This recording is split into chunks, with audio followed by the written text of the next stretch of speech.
I met Dr. Seidel when I saw her as part of a abnormal mammogram. Anna asked me, like, as a doctor would, like, what are your plans for the weekend, right? Like, she's just trying to break the ice. And I told her that I had a book club without books event. And it was just something that I saw in her face that afterwards I wrote her this very cheesy email. Like, I know this is a little weird, but I think that you would really get along with my book club without books. She said, "You're pretty cool, and I think we could be good friends." And I said, "Oh, well, I don't usually make friends with my patients." She just had a certain way about her that made me say, "All right, I'll join your group." She responded and she said, okay. So she showed up. And we've been really close friends ever since. Little instruction.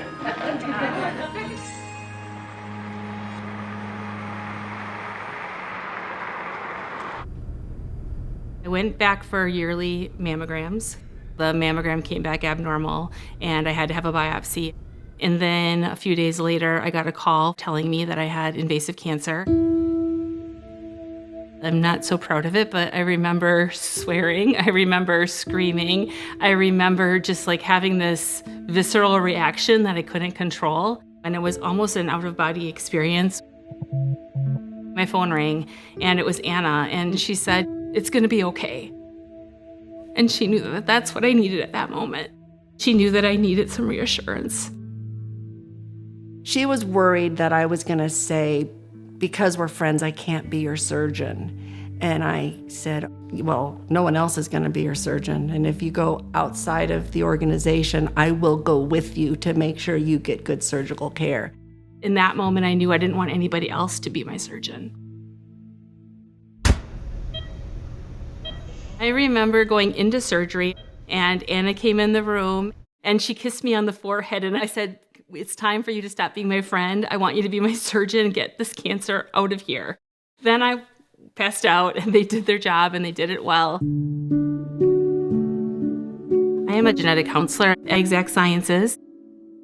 A genetic counselor is a healthcare professional who specializes in the communication of difficult genetic information and helping either patients or other healthcare providers make sense of it. I knew that there was an amazing form of technology that would help my providers determine whether or not I would benefit from chemo. For patients who have ER-positive, HER2-negative breast cancer, Oncotype is used to help guide systemic treatment. It's almost yes, no. Benefit outweighs the risk to chemotherapy versus no added benefit to chemotherapy.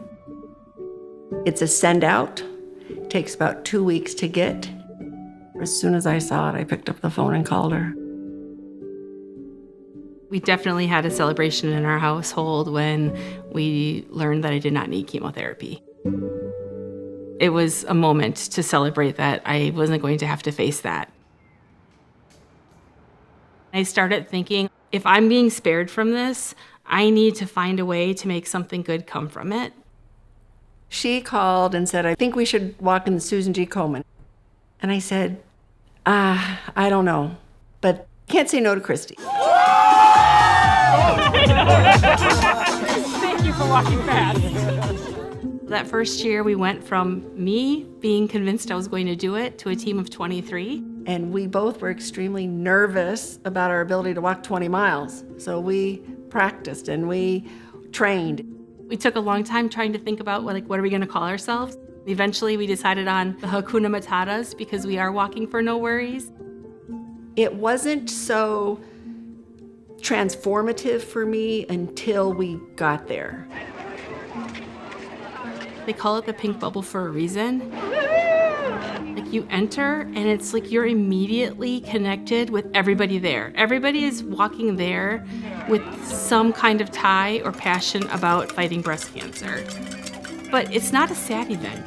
It gives you more energy. It makes you want to sign up to do it again the next year, even though your feet are still killing you from the walk that you just did today. When we're there at the event, I'm reminded that it really is a devastating disease. And to see the people who are walking with pictures of their loved ones on their back. And we are always thinking of you. At this point in my journey, being almost 3 years out, I can honestly say that there's more good that's come from my diagnosis than bad.